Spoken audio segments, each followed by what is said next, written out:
තෙරුවන් සරණයි. මේ වීඩියෝ එක හැමෝටම ෂෙයා කරන්න. මම කියන්නේ ගල්ගොඩ ගම ජාති බේද අවුස් කරන මේ විකාර වැඩ තමයි මම මේ කරන්නේ. අනිත් මේ පැත්තෙන් කියන්නේ මිනිස්සු යදලා ගන්නත් එයාට මම කියන්නේ ස්වාමීන් වහන්සේට මම පුදුම හැකියාවක් තියෙනවා. මිනිස්සු කියන්නේ. ඒ තරම් තමයි මේ කියන්නේ බොරුවට මේ රඟපාන්නේ. මේ ජනතාවට මිනිස්සුන්ට ආදරය කරන මේ කතා කරන්නේ. හරිද? මේ ජාති බේද අවුස් මේ කියන්නේ මේ ජනාධිපතිතුමට සෑහෙන විරුද්ධතා තිබුණා. කෙනෙක් තමයි කුසල් තමයි කියන්නේ. මම රෙකෝඩින් එකක් දාන්නම්. මේක හොඳට බලන්න. මේ වලගේ එන්න මේ වීඩියෝ එක හැමෝටම බලන්න ෂෙයා කරන්න.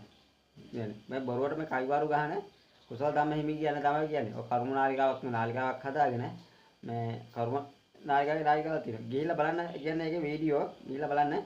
ඒකේ වීඩියෝ තියෙනවා මේදී මිනිස්සු ළඟ දෙන්න කියන්නේ මිනිස්සු ඒකට අහු වෙනවා ඉතින්.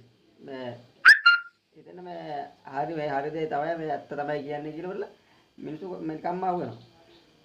බොරුවට නේ අඩු ගන්න කියන්නේ මේ දල්දාහසේගත ඉතිහාසය දන්නේ මේ අහම්බුර කයිවාර ගැහුවට බොරුවට කයිවාර ගැහුවට දල්දාහසේත් ඉතිහාසය දන්නේ ඒවත් අල්ලන්නේ. හරි.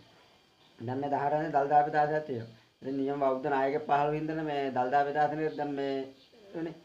දැන් අප්‍රේල් 18 වෙනිදා දල්දා පිටාසනේ තියෙනවා.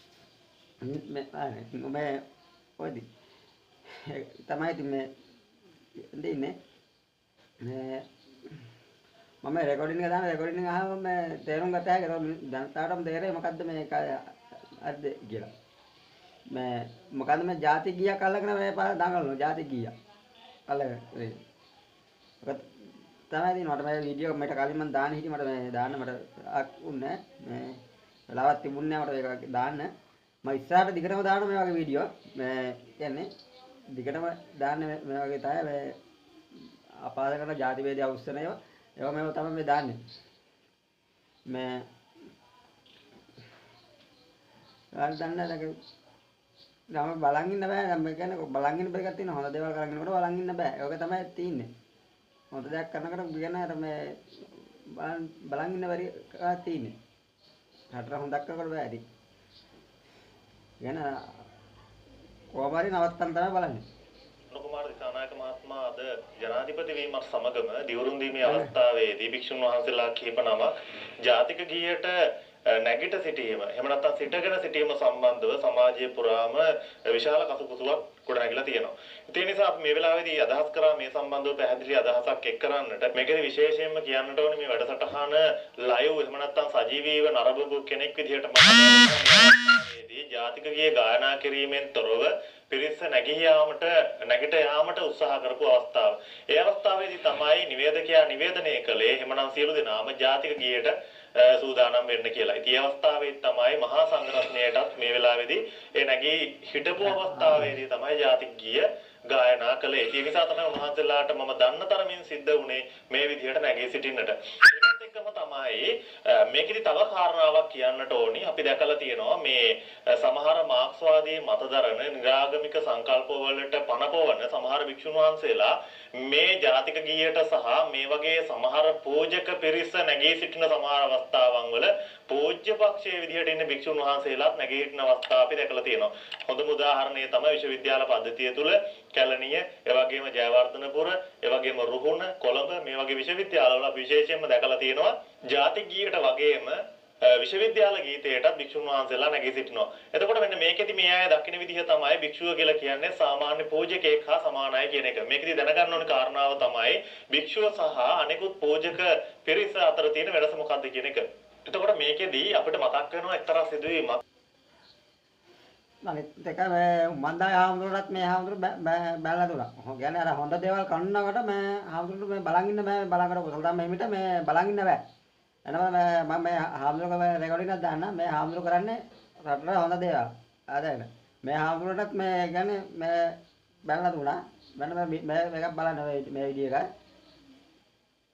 මේක මේ ලංකාවේ පුරාම වසංගතයක් වගේ පැතිරිච්ච ශාකයක්. මේක කරදරයක් කරගන්න නැතුව මේක ආදායමක් කරගන්නේ කොහොමද? මේ කිසිම වසක් විසක් නැතුව හදන මේ ගෙදර හදන්නේ මේ පත්තර. මේ ලංකාවේ මිනිස්සුන්ගේ මොඩයිනේ කිසි දෙයක් තේරෙන්නේ නැහැ. දැන් වෙන රටක මේව තිබ්බලා ඒ මිනිස්සු මේවා කෝටි ගානකට විකුණනවා. හැම ගෙදරක්ම කර්මාන්ත ශාලාවක්. ඒ ගෙදර ඉන්න මිනිස්සු තමයි ඒ සේවකයෝ. ඒතර 아무තෙන් බිල්ඩින් අවශ්‍ය නැහැ යන්ත්‍ර සූත්‍ර හැමතිස්සෙම අපි පොඩි තැනින් පටන් ගන්නවා. ගෙවල් වලට වෙලා අනුන්ගේ ඕපදූපෝ කියව ඉන්නේ නැතුව මේවා එකක් හරි හදනවා නම් රටට ජාතියට වැඩක්.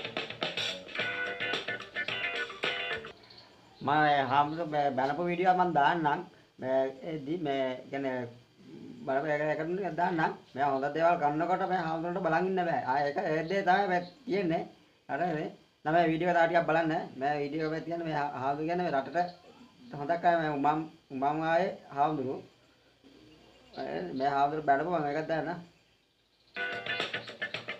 මේ මගේ අතේ තියෙන්නේ අලිමානනේ අලිමාන මේක මේ ලංකාවේ පුරාම වසංගතයක් වගේ පැතිරිච්ච ශාකයක්.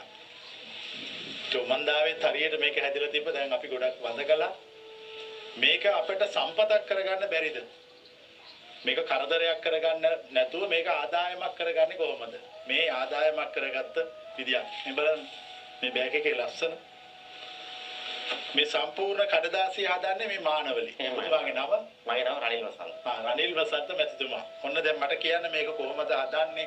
මේ කොච්චර කාලද පටන් අරගෙන? දැන් අපි හැමෝටම අපි මේක පටන් ගන්න අවුරුදු 3ක් වගේ කාලයක් ගත වෙලා තියෙනවා. අපි ප්‍රධාන වශයෙන් අමුද්‍රව්‍ය ගන්න ජපන් ජබර කෙසෙල් අලිමාන මේ විශේෂයෙන් මේ වහන්සේ වගේ මේක අපිට කියන්නේ විශාල කරදරයක් කියලා කියනවා. නමුත් අපිට සම්පත අපේ රටට සම්පත. දැන් අපි යුරෝපයේ ඇවිද්දාම මේ වගේම යුරෝපයේ ලොකු වටිනකමක් තියෙනවා.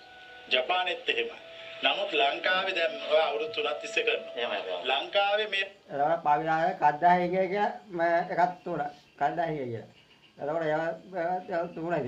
දැන් ඉතින් බලනකොට කද්දාහි කියලා දැන් ඕන විදිහට කියන ලංකාවේ නිර්මාණ කරලා බලන්න.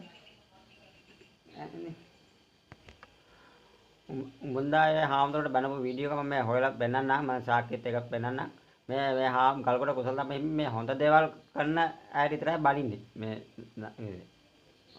රටට හොඳක් දෙයක් වෙනකොට ඒව බලන් ඉන්න බෑ මේ හාමුදුරන්ට ඒක තියෙන ගල්කොට කුසල හිමිට මේව බලන් ඉන්න බෑ